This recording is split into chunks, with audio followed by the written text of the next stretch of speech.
Hello everybody, welcome back to TechTube. I hope you all are doing great. So in today's episode, I'm gonna guide you through the tutorial video of how to add or edit relationship status on Facebook.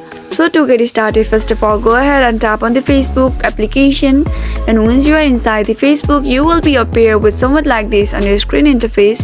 So in order to edit your relationship status on Facebook, what you gotta do is click on that little profile icon and click on edit profile and scroll all the way down and in the details section you can see relationship status. Simply tap on it and you can see the relationship status. You can add your relationship status. For instance, I'm choosing this and you can see the option shape. Simply tap on it, and this is how easily you can edit or change your relationship status on Facebook. I hope you found the video to be helpful. If yes, please do not forget to subscribe to our channel and also press the notification bell for more updates.